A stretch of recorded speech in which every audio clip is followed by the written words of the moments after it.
চেয়ে অপমানের আর কিছুই হতে পারে না। সেজন্য ধারাবাহিকভাবে আলোচনা চলছে। আল্লাহ হাবিবের আজ ছোট্ট জীবন নিয়ে কিছু বলতে চাই। কারণ রাসূলুল্লাহ তো ছোটদের জন্য আদর্শ, ঠিক না? আল্লাহ পাক কোরআনে বলেন, আলাম ইয়াজিদকা ইয়াতীমান ফাআওয়া ওয়া ওয়াজাদাকা দাল্লান ফাহাদা। আমি কি তোমাকে এতিম রূপে পাইনি? আল্লাহ তার নবীকে বলছে যে আমি কি তোমাকে এতিম রূপে পাইনি, অতঃপর আশ্রয় দিয়েছি। তাহলে আমার নবী কার আশ্রয়ে আছে? দুনিয়ায় যিনি আশ্রয়ে দায়িত্ব নেয় তার ভিতর স্বার্থ থাকে। কি বলেন থাকে না? বাপ ছেলে পালে তাও কি আছে, এটা বড় হলে দুটি হবে, এটা সত্যি হবে আমার 10 জনের সামনে মুখ ফুলাই বলতে পারবো আমার আশা আছে, এরা রুজি করবে আমি খাবো।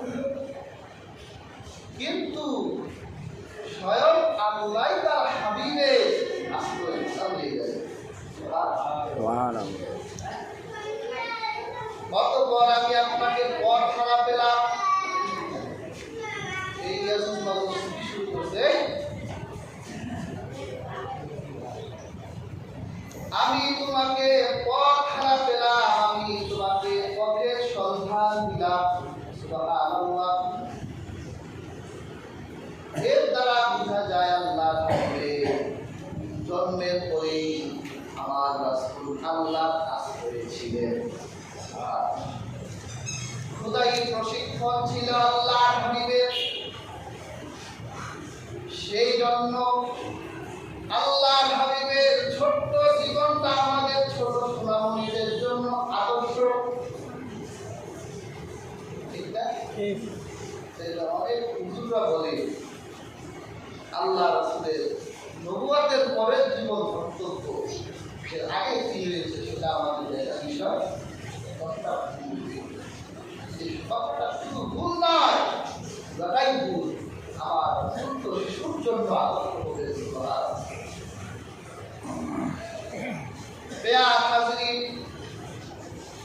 আল্লাহ হাবিব তো শিশুর জন্য আদর্শ হলেন।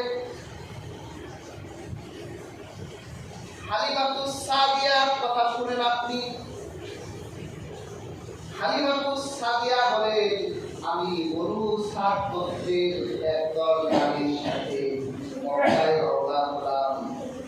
মক্কার শিশুদেরকে বিশেষ করে লালন পালন করব এবং তাদের থেকে 2 বছরের দুধ খাওয়ার একটা বড় পারিশ্রমিক দিব। এই আশায় বান্ধবীদের সাথে মক্কায় রওনা হলাম। আমার কাঁথাটা দুর্বল ছিল, আমার বান্ধবী আমার শরীরগুলো সব আমার পথে রেখেই তারা মক্কায় চলে গেল আগে ভাগে। এমন কোন নারী ছিল না যে নারীর কাছে ছোট্ট মোহাম্মদকে না দেখানো হয়েছে। আমার এই ছোট্ট মোহাম্মদকে আপনারা বলেন, কেউ আল্লাহ দিকে ধরে নাই, কারণ তারা দুনিয়া চিন্তা করেছে যদি এই ছেলেকে বনু সাদে নিয়ে দুগ্ধ পান করায় আর তাকে প্রতিপালন করি, তাহলে এই আমেনা নামে এই নারী আর ভয় রাখে আমাকে দিবে। কেউ শুনতে করল না, সবার কাছেই যাওয়া হয়েছে। হালিমা সবার শেষে এলো, চারদিক খোঁজ করে দেখলো একটা শিশু আর মক্কায় মাক্কায় সব নিয়ে গেছে। রাতের বেলা স্বামী হারিসের সাথে হালিমা কথা বলতে আমার মন চায় না এইভাবে খালি হাতে আমি ফিরে যাই। এর যে আমি আব্দুল্লাহ ঘরের সেই এতিম ছেলেটি মোহাম্মদের সাথে নিয়ে যাই। হয়তো আল্লাহ রাব্বুল আলামিন এই শিশুর বদৌলতে আমাকে বরকত দিতে পারে। সুবহানাল্লাহ। হাজিরিন, বরকত তো সে পেল। আল্লাহর হাবিবকে হালিমা যখন তুলে নিলেন, তিনি বলেন, আমার ছোট্ট বাচ্চাকে যখন আমি তুলে নিতাম, আমার হৃদয় যত প্রশান্ত হতো না, মুহাম্মদকে আমার বুকে নেওয়ার সাথে সাথে ভিতরটা আমার শান্তিতে ভরে গেল। সুবহানাল্লাহ। এরপর রাতের বেলা যেই দুর্ভিক্ষ চলছিল, আমাদের উটগুলো শরীরে কোনো মাংস ছিল না, উটের কোলানে হাত দিলে দুধ বের হতো না, দুধ 1-2 লিটার দুধ বের হতো। আবার পেট করতো না, সন্তান ক্ষুধার যন্ত্রণায় কান্না করত, সন্তান ক্ষুধার যন্ত্রণায় কান্না করত। যখন রাতের বেলা রাহমাতুল লিল আলামিনকে নিয়ে উটের সামনে গিয়ে দাঁড়ালাম, দেখলাম আমার উটের উলানগুলো দুধে ভরে গেছে। সুবহানাল্লাহ। বরকত পেলেন হালিমা। উটের উলানে হাত দেওয়ার সাথে সাথে আমাদের মশকগুলো দুধে ভরে গেল। এরপর রাতের বেলা আমরা পেট করে দুধ খেলাম। কতদিন ধরে যে পেট করে দুধ খাই না, আজকে মুহাম্মদকে আমাদের ছোট্ট তাবুর ভিতরার সাথে সাথে আমাদের পেটগুলো দুধে ভরে গেল।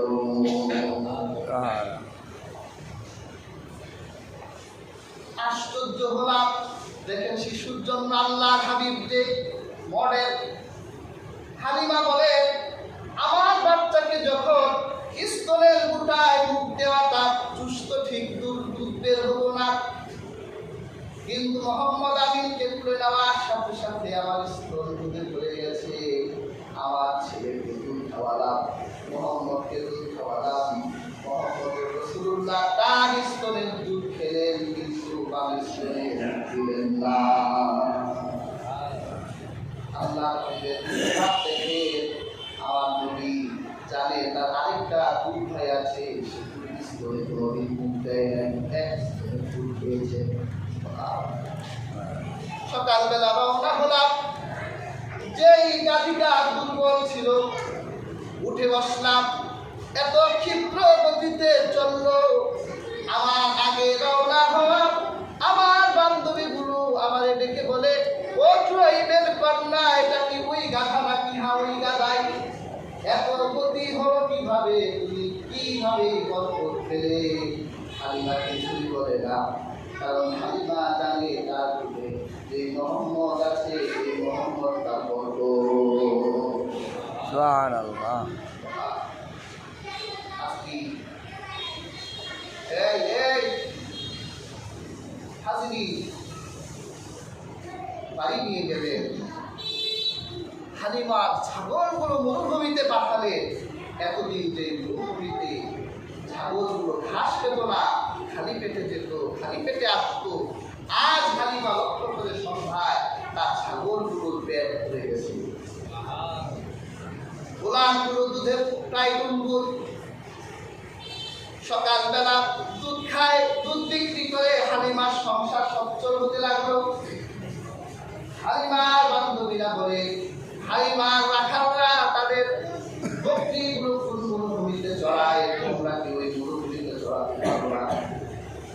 হালিমা কিভাবে সচ্ছল হয়ে যাচ্ছে, কিন্তু ওই চাষিরা তো বুঝলো না।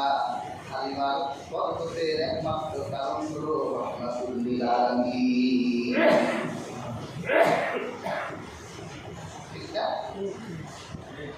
আল্লাহ হচ্ছে তার বরকতে।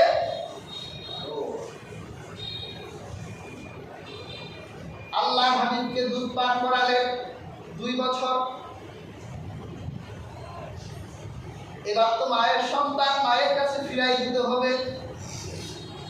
হালিমার মন চায় না আল্লাহ হাবিবকে তার মায়ের কাছে ফিরাই দে, কারণ তার ঘরে যে বরকত পেয়েছে।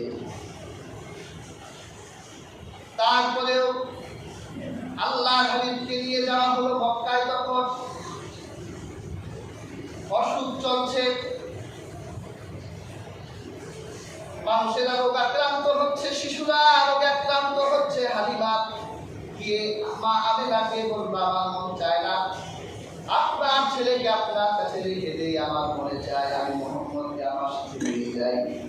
আমেনা বলল, তুমি যদি নিতে চাও তাহলে নিয়ে যাও, কারণ মক্কায় অসুখ চলছে, আমার সন্তান অসুখ আক্রান্ত হয়ে যাক আমি চাই না, তাহলে আর কিছুদিন তুমি মোহাম্মদকে লালন পালন করো।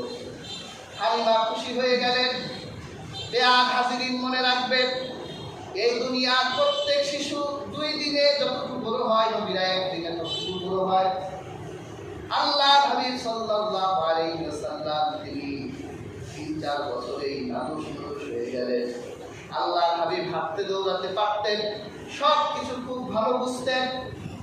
তার আল্লাহ হাবিব তার দুধ ভাই দুধ বোনদের সাথে মরুভূমিতে মরুভূমিতে ছাগল চড়াবার জন্য গেছে। ওই আল্লাহ হাবিবের দুধ বোন দেখে মুহাম্মদ রাসূলুল্লাহ যখন রোদ্রের ভিতর বের হয়, আকাশের এক খণ্ড ছায়া মুহাম্মদ রাসূলুল্লাহকে ছায়া দেয়।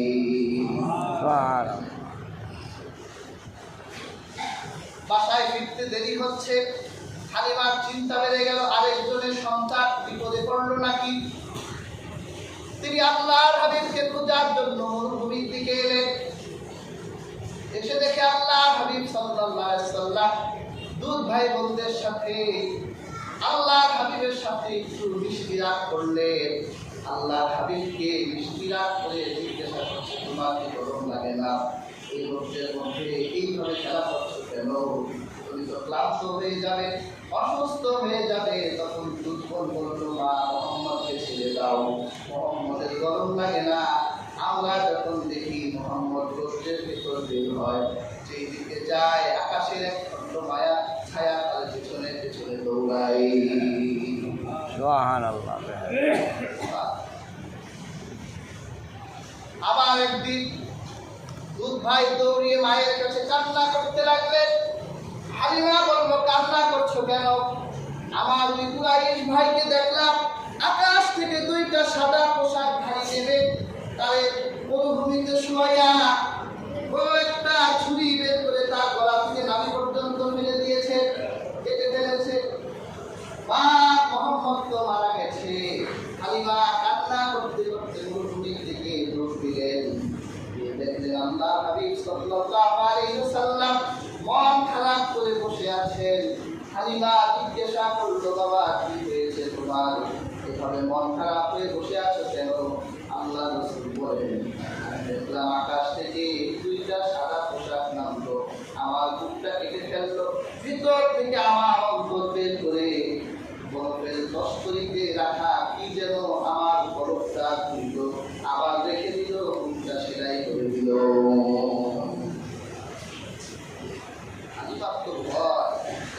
হয়তো মোহাম্মদকে জিন করছে, কিসে ধরতে? কি বলে, জিন ধরে না? আর দেরি করলেন না। আরেকজনের সন্তান বিপদে পড়লে কি জবাব দিব? আল্লাহ হাবিবকে সাথে নিয়ে আমেনার কাছে গেলেন। আমেনা বলল, কি হে এত তাড়াতাড়ি মোহাম্মদকে ফিরত দিতে এলে? বিপদে যায় না। আমেনা বলল, সমস্যা নাই, গোপন কথা থাকলে বলো। সব কিছু খুলে বলল। আমেনা বলল, তোমার কি মনে হয় আমার সন্তানকে ঘুরতে ধরেছে? হালিমা বলল, তাই তো, সাদা পোশাক ধারীরা তো অবশ্যই। আমেনা বলল, শুনে রাখো হালিমা, আমার সন্তান মুহাম্মদুর রাসূলুল্লাহকে কোনোদিন জিন করতে পারবে না। তাহলে তুমি শোনো, মুহাম্মদকে ও যখন আমার দেখেছিল, আমি এত বরকত পেয়েছি। আমার পেট থেকে বের হওয়ার সময় আমি দেখলাম একটা নূর বের হলো। সুবহানাল্লাহ। এই নূরটা সিরিয়ার রাজপ্রাসাদকে আলোকিত করে দিয়েছে। এই সন্তান আমার কলিজার টুকরাকে কোনো জিন, কোনো শয়তান কোনোদিনই স্পর্শ করতে পারবে না। বেয়ার হাজিরিন, আল্লাহর হাবিব 5 বছর বয়সে মায়ের স্নেহে আসলেন। সাহাবীরা বিদায় নিলেন।